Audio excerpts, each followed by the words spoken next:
आज बेसिकली इमरान खान साहब का जो केस था साइफर वाला, उसमें हमने एक अमेंडमेंट पिटीशन जो है दायर की थी। बेसिकली क्वाशमेंट है जिसके ऊपर आज समाअत हुई और हमने सदा की कि नोटिस फरमा दी जाएं, लेकिन वो अमेंडमेंट पिटीशन जो है वो एक्सेप्ट हुई है और उसके ऊपर नोटिस नहीं हुए। लेकिन हमने ये सदा जरूर की है कि अगले हफ्ते के लिए फिक्स कर लिए जाए, क्योंकि जितनी दरखास्तें इमरान खान साहब की इस्लामाबाद हाई कोर्ट में और सुप्रीम कोर्ट में पेंडिंग्स हैं, उनके ऊपर कोई जवाब नहीं है कि किस वजह से वो पेंडिंग्स रखी गई हैं। तमाम दरखास्तों को फिक्स किया जाए और जो फिक्स होती हैं उनको एडजर्न ना किया जाए बहानों से। और तीसरी बात यह है कि जो फैसले महफूज किए गए हैं वो फैसले सुनाए जाएं ताकि इंसाफ के तमाम तकाजे पूरे किए जा सकें।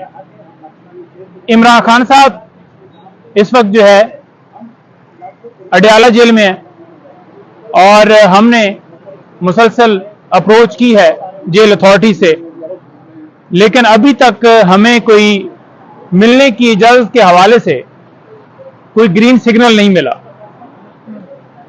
हमने उनसे इंस्ट्रक्शंस लेनी है, वकालतनामे लेने हैं और हफ्ते के अंदर एक दिन उन्होंने अपनी मर्जी से मुख्तस किया हुआ है।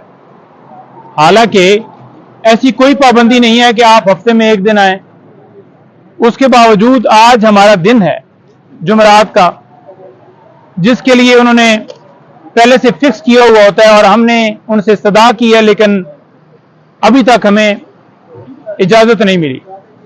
मौजूद अदालत से भी हमने गुजारिश की है हाई कोर्ट से कि कम से कम एक लॉयर की हद तक जो है वो ऑर्डर फरमाया जाए। उसमें हमें इंतजार है कि आज ऑर्डर फरमाया जाता है तो खान साहब से मिलेंगे।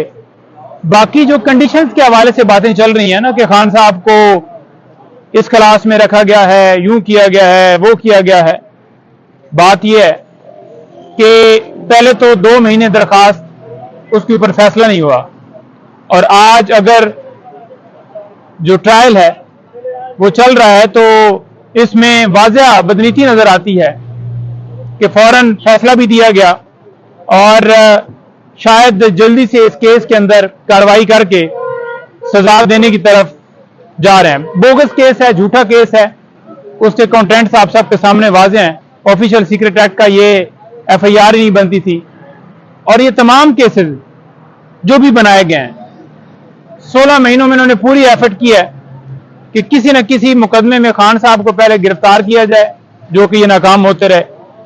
और फिर आपने देखा कि तोशाखाना केस में कैसे जल्दी से मामला करके और उन्हें अंदर डाला गया। मकसद सिर्फ ये था कि पाकिस्तान तहरीक इंसाफ जो है वो इलेक्शन से आउट हो, PTI जो है वो इलेक्शन में ना आए, इमरान खान साहब जेल में हो।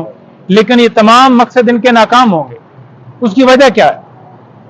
क्योंकि अवाम इमरान खान साहब के साथ खड़ी है और जो वोट है, जो अवाम की ताकत है, वो इनको मजबूर करेगी कि ये बोगस केस जो बनाए गए हैं, जिनमें रखा गया है, ये फैसले भी फौरन हो और फौरन खान साहब रिलीज हो।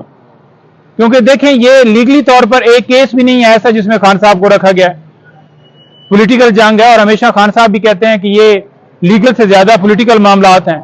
इसलिए हम आकर लोगों को बताते हैं कि ये खान साहब के साथ इंसाफ हो रहा है और अगर साबका वजीर आजम के साथ कानून इस तरह से करेगा तो आम आदमी के साथ क्या होगा? खान साहब से मुलाकात होगी, उनकी कंडीशंस के हवाले से कभी उन्होंने कंप्लेन नहीं की कि मुझे किस हालत में रखें, क्योंकि वो मकसद के लिए अंदर है और वो इसे जब मकसद के लिए अंदर हो तो वो समझते हैं कि ये इबादत है, ये जहाद है जो वो कर रहे हैं। बाकी जो केसेस हैं, 2 तारीख के लिए हमारी साइफर केस की जमानत जो है वो इस्लामाबाद हाई कोर्ट में फिक्स हो गई है। हमें पूरी उम्मीद है कि इंशाल्लाह इमरान खान साहब की जमानत हो जाएगी।